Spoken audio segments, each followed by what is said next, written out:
Hello, it's Tracy Dix here from Wyrd Learning, and today I am on day 49 of my copy conversion card challenge, featuring James Wedmore's powerful language patterns that convert. So, today we've got the headline card. The headline is considered the 80-20 of copy. It should be the first line someone reads, and its job is simple. Get your prospect to keep reading. So if you get this one wrong, it really doesn't matter how good your copy is. In this card, I've included 6 of my favorite headline templates. Formula: discover how to, specific result, without specific objection. How one, identity, generated specific result in time period. Give me, specific time period, and I'll show you how to, specific result. Get, result, in time period or guarantee. I'm sorry I'm doing the annoying bracket fingers, but I think it's hard to draw emphasis to different parts of the language pattern otherwise. And then second last one, specific number, ways or things that result. How to overcome problem with vehicle. Okay, and these will be more useful, I think, the examples in action. Discover how to lose those last 10 stubborn pounds without dieting. How one stay-at-home mum generated $1,324.24, that's very specific, in 4 days with her TikTok account. Give me 8 days and you'll walk away with a complete sales page that actually converts. Nail your niche by the end of this workshop or your money back. 6 headline templates that convert like crazy. How to overcome stage fright with one simple 60-second trick. Okay, so I would say where headlines are concerned, I think this would apply more to dissertations and PhDs and perhaps other types of assessment like presentations as well, where you want to think about the title of your work and how well it represents the argument, the presentation, the dissertation that follows. I think many students are often quite surprised when I spend quite a lot of time helping them to refine their title when they're working on a dissertation, when I think what they want me to do is to read the body of work, the body of the argument, and to tell them if it's okay or not and give them that sort of validation. The thing is, all of that really comes together as a whole, and so it depends on how everything matches up. And the headline, your title is the headline of your work, and so it kind of foreshadows everything that's to come. And that's how your marker is going to be developing their expectations of what they're going to read in your work later on. And so if your title doesn't represent your work very clearly, it's going to be quite a confusing experience for the person marking your work. And I think that's something that's worth bearing in mind, because first impressions really do count. So that will tell your marker how well you've thought through your dissertation and how well you've planned your work in advance before writing it down.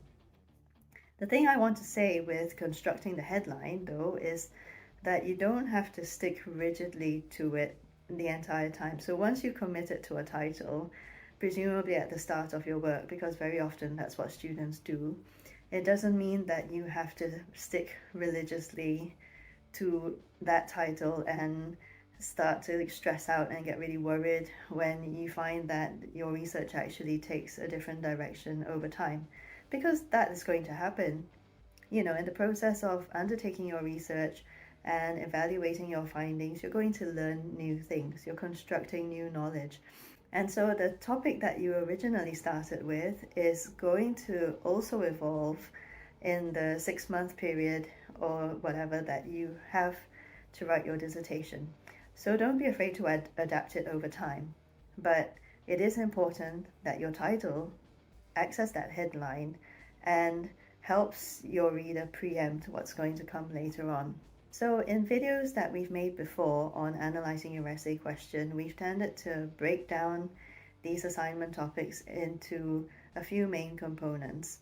So it's your main topic, subtopic, if any, there might not be any, instruction, and any other aspect or any other perspective. So that's quite a good benchmark on which to base your title when you're constructing your own research project. So first of all, what's the main topic? Is there a subtopic? And the more you're able to refine it and be really specific about what exactly the scope of your work is going to be, the easier it is for you to stay focused on it and to do clear signposting throughout your work. So you could also think about what your subjects are going to be. So for example, are you going to be conducting research on cells? Is it human cells or animal cells? If it's animal cells, what kind of animal is it? And on top of that, what organ? So is it brain cells, stem cells, blood cells? Actually, I believe that stem cells can derive from blood cells as well. So being the not subject expert, take what I'm saying in this part of the video with a pinch of salt. But I hope you get what I mean by this. You could also look into different time periods. So for example, would you want to kind of think about a field of study within a few decades or within, a year, a couple of months in the past or in the present? And think about the significance of why you're conducting that kind of research and why you've narrowed it down to that specific frame of reference. Another aspect you can think about is what perspective are you looking at this research from?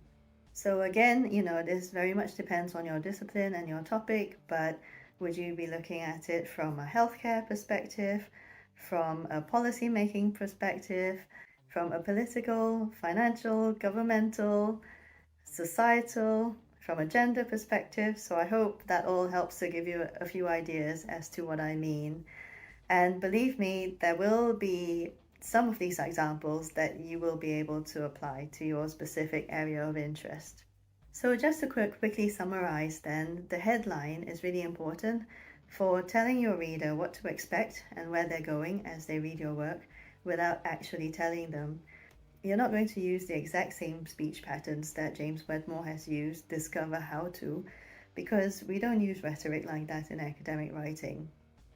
But you would say something like, this thesis aims to achieve X objectives.